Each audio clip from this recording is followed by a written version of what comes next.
En 1913, John Rockefeller, patron du trust pétrolier Standard Oil Company, crée la fondation soi-disant philanthropique Rockefeller. Il va organiser, grâce à cette fondation, le contrôle stratégique du secteur de la santé aux États-Unis. Les dons de la fondation Rockefeller supportent exclusivement des écoles médicales et des hôpitaux.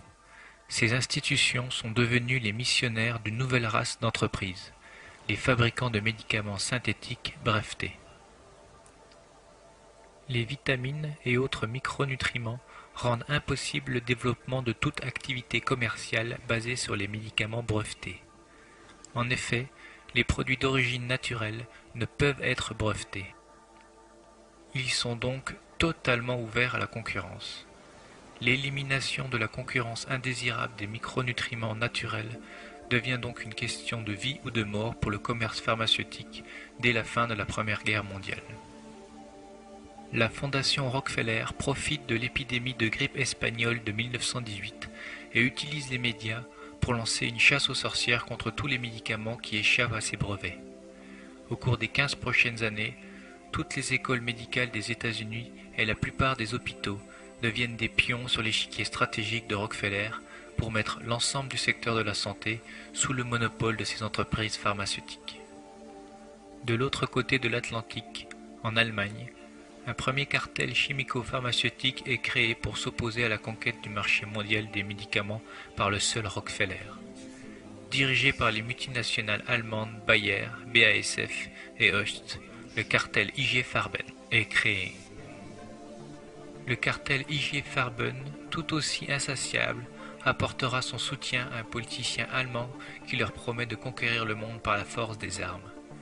Grâce aux millions de dollars investis en campagne électorale, ce politicien prend le pouvoir en Allemagne, transforme la démocratie allemande en dictature et tiendra sa promesse de lancer une guerre de conquête. Dans chaque pays envahi par l'armée d'Hitler, les premières actions consistent à piller les industries chimiques, pétrochimiques et pharmaceutiques et à les intégrer gratuitement à l'empire IG Farben.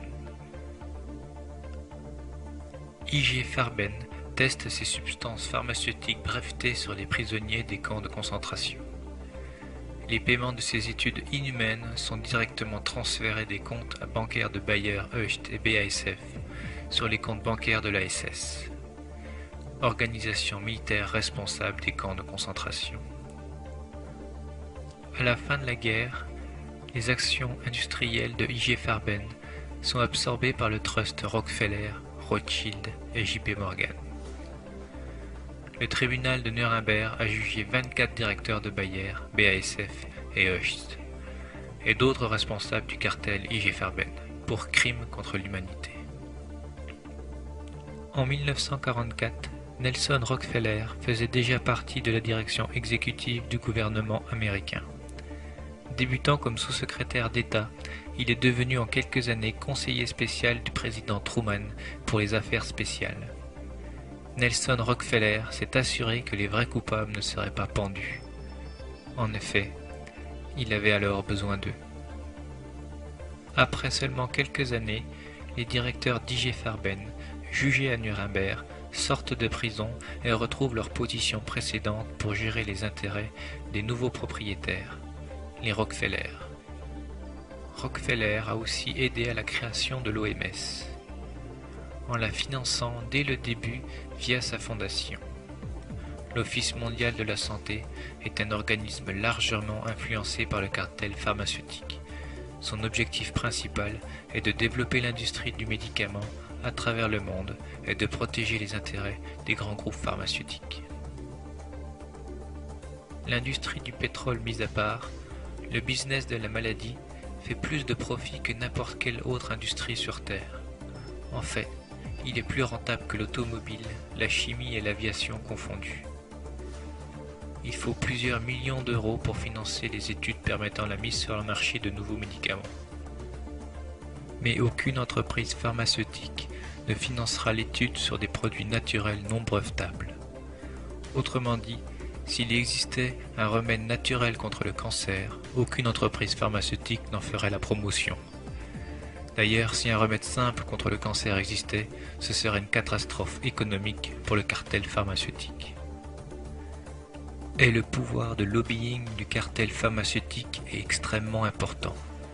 Nous pouvons donner quelques exemples.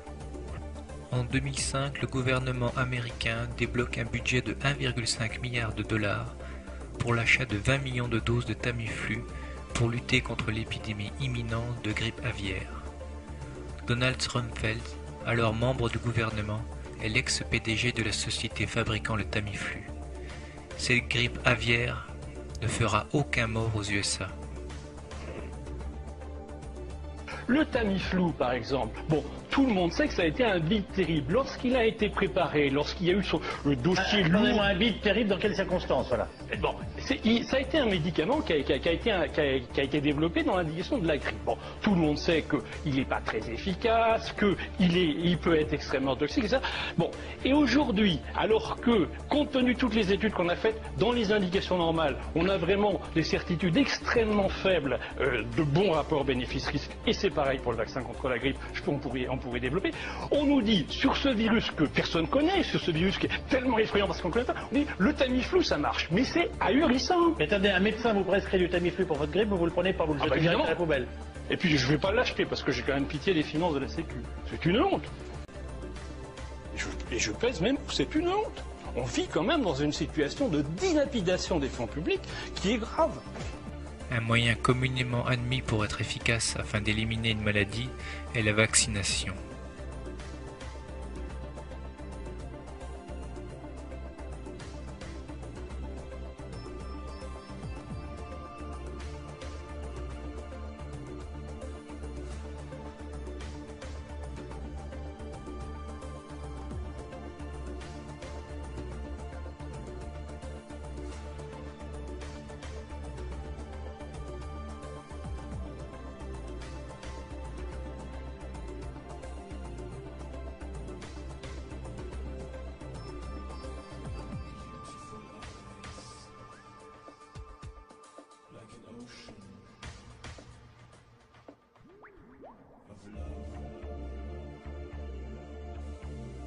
En mai 2009, l'OMS, probablement sous l'impulsion du cartel pharmaceutique, a changé la définition officielle d'une pandémie.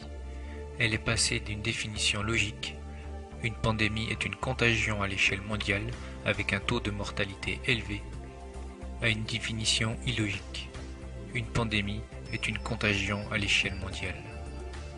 N'importe quelle grippe saisonnière est donc une pandémie. Cependant, nous n'entendrons parler que de la grippe A.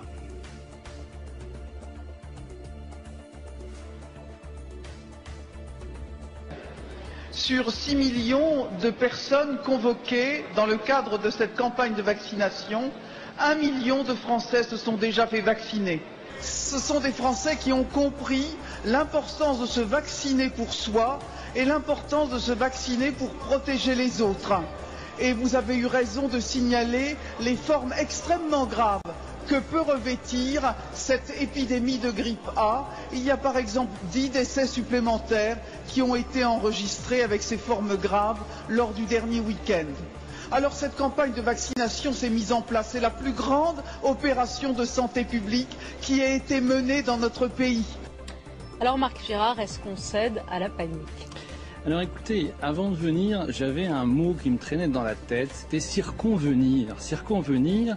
Et alors, bon, qu'est-ce qu'on fait quand on a un mot comme ça? On se reporte au grand Robert. Alors, circonvenir, c'est agir sur quelqu'un avec ruse et artifice pour parvenir à ses fins, obtenir ce qu'on souhaite, par contre. Et le premier exemple donné par le Robert, c'est circonvenir ses juges. Et les renvoie, c'est tromper, abuser, emberlificoter, embobiner, emmitonner, endormir, entortiller. Alors, j'espère que les auditeurs francophones me seront reconnaissants de cette petite leçon de français. Alors, ma remarque est simple, c'est que on cherche à circonvenir les juges. Alors on verra qui ça peut être. Alors quel est le but? Le but, il est là comme ailleurs, comme avec l'école, etc. D'entretenir une espèce de climat de dramatisation extravagant crédibilisant une menace terrible. J'aurais écouté la télé il y a depuis 2 ans, je me serais fait vacciner 45 fois, grippe A, grippe X, grippe H1N1, des milliards de morts. Je vous rappelle que c'était sur vos chaînes. C'est un autre procès. Oui, mais c'était sur vos chaînes que vous l'annonciez, je suis désolé. Les gens, et c'était seulement sur Internet,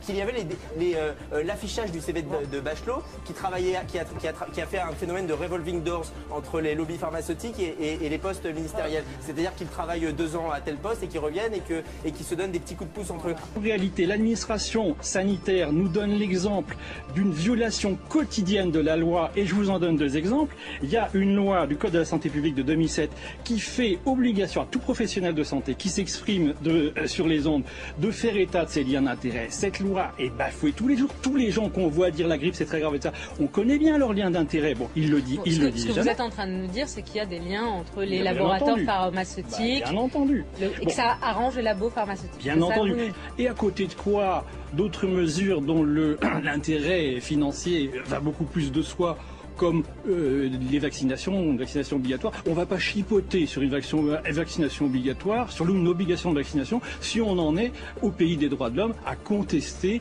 des droits de la défense fondamentaux. Alors là, je dis aux magistrats, donc pour vous, très clairement, c'était des mesures liberticides, pour le dire en français clair et sans le grand Robert, c'est du n'importe quoi selon vous. Il ne faut pas en arriver à ces extrêmes-là. Bien entendu. En cas de pandémie ou pas, il ne faut pas en arriver à cet extrême-là. Mais la grippe, c'est une pandémie tous les ans. On est en train de chipoter sur les mots. Alors, puis-je rappeler quand même que je suis co-auteur d'un des grands dictionnaires de médecine français qui est le dictionnaire Flammarion. Pandémie, c'est un terme très vague pour dire une épidémie qui s'étend à beaucoup de pays. C'est tout. C'est pas la peine de chipoter. La grippe, par définition, en quelque sorte, c'est une pandémie. Tous les indicateurs objectivement interprétés laissent penser que cette grippe-là, elle est moins grave que les grippes saisonnières. Et je l'ai appris hier soir assez dans l'air en discutant avec un alarmiste en face de moi, elle est probablement moins fréquente. Alors pourquoi on nous emmerde, pour le dire en français clair ? Cette grippe-là, elle est moins dangereuse. Bon, si on s'en tient par exemple aux chiffres de l'Institut de veille sanitaire, pour chaque grippe saisonnière, on a entre 1500 et 500 décès. Mon voisin de droite a parlé tout à l'heure de l'Australie, nous avons les chiffres. Eux, ils ont terminé leur épidémie, donc ils peuvent faire des bilans. Bon, en Australie, si on rapporte, il y a à peu près le tiers de la population française, donc si c'était une grippe normale, on aurait compté entre 500 et 1700 décès. Eh bien, ils en ont eu, la saison est finie, 186. C'est-à-dire beaucoup moins 186. que ce qu'on disait. Donc si vous voulez, encore une fois, les Français pensent comme moi, bien sûr qu'il va y avoir des décès, mais est-ce qu'il y en a plus que d'habitude? La réponse est non, et alors par conséquent, à qui profite tout cet alarmisme? Alors, on va poser la question, mais je voudrais qu'on revienne en images maintenant sur cette mobilisation dans les... Baxter, que vous connaissez, a mélangé au mois, je ne me souviens plus maintenant si c'était en février ou mars, février-mars, a mélangé le virus de la grippe aviaire H5N1 avec un virus, une souche de virus de la grippe humaine H3N2. Par accident. J'ai parlé avec des biologistes qui m'ont dit que c'est strictement impossible parce que les mesures de sécurité dans des laboratoires de biologie sont telles qu'il est impossible d'avoir ce genre d'accident. Impossible, sauf si c'est fait exprès. Et puis, ils ont envoyé 72 kilos de matériel contaminé à 16 laboratoires dans 4 pays, dont l'Autriche et la Tchéquie. La Tchéquie, c'est à côté de l'Autriche, en Europe. Et un laborantin en Tchéquie, plus consciencieux que les autres, et qui n'avait pas peur pour ses fesses, s'est rendu compte que quand il injectait le mélange venant de chez Baxter, tous ses furets mouraient. Tous. Il l'a signalé à ses supérieurs qui lui ont dit de ne rien dire. Donc il a informé la presse nationale, personne n'a voulu le relayer. Et finalement, il l'a dit à un journaliste local, qui lui n'avait pas peur pour ses fesses non plus, et qui l'a écrit dans le petit journal local. Le hasard a fait qu'une dame, qui s'appelle Jane Burgermeister, on peut l'applaudir, journaliste d'investigation, le hasard faisait qu'elle habitait justement le petit patelin où cet article est sorti dans le journal local. Et elle a commencé à faire son enquête. Et aujourd'hui, elle traîne devant les tribunaux l'OMS en cours, le CDC, le Center of Disease Control, Barack Obama, la banque Rockefeller, la banque Rothschild, etc. Et là, aujourd'hui, nous sommes des milliers, des centaines de milliers à être au courant de ce qui était en train de se préparer pour nous foutre des merdes dans les veines.